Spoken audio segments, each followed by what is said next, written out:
আমার আল্লাহ কেমন দয়াময়, কেমন রহমান। আমার আল্লাহ বড় দয়াশীল, আমার আল্লাহর মতো দয়াময় কেউ নাই।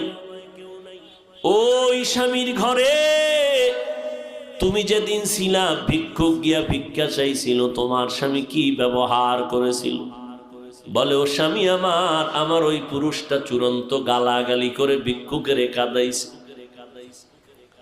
এবার ডাক দিয়ে কয়, বিবি আমার, ওই দিন ভিক্ষুক ভিক্ষা চাইছিল, কিছু দিয়ে দিলেই তো হয়ে যেত, কিন্তু গাদ্দারি করার কারণে ভিক্ষুক এমন কান্না দিছে, আল্লাহ তাআলা ওই ভিক্ষুকের শুধু এখন ভিক্ষাই দেয় না, ভিক্ষা দেওয়ার আসল মালিকটা পর্যন্ত ভিক্ষুকের মাওলায় হাদিয়া দিছে।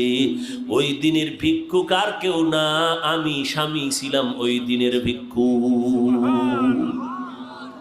আমি আমার মালিকের কাছে কান্না করার কারণে আজ আমারে আল্লাহ শুধু ভিক্ষাই দেয় নাই, আল্লাহ তাআলা ভিক্ষা দেওয়ার পুঁজি বড় মুক্তার দানা তোমাকে আল্লাহ আমারে হাদিয়া দিয়েছে।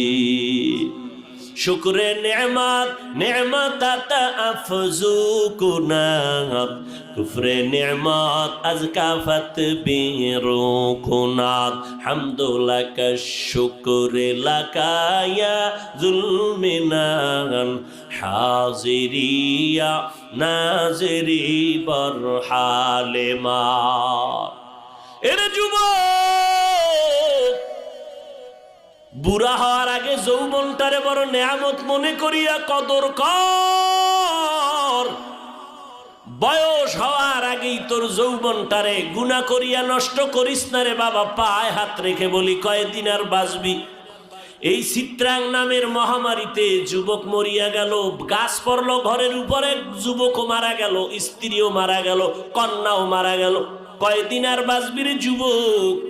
আজকে থেকে তওবা কর, আমার আল্লাহ শক্তি দিছে, শক্তিটারে দিনের কাজে লাগাও।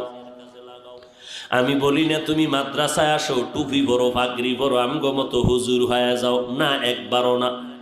স্কুলে পড়ো আলহামদুলিল্লাহ, কলেজে পড়ো আলহামদুলিল্লাহ, চাকরি করো, ব্যবসা করো আলহামদুলিল্লাহ। তবে আমার মাওলার সাথে এতদিন যে গুনাহ করছো, আমার মাওলার থেকে দূরে সরছো, গাদ্দারি করছো, গুনাহ কইরা কইরা নেয়ামতের ঘুমটাকে নষ্ট করে, চেহারা নষ্ট করে ফেলছো। আজকে থেকে তওবা করে নেও, মা বাবার দোয়া নিয়ে চলবা, 5 বেলার নামাজ ছাড়বা না। তোমার মতো যুবক স্কুল কলেজে পড়ে 5 বেলার নামাজ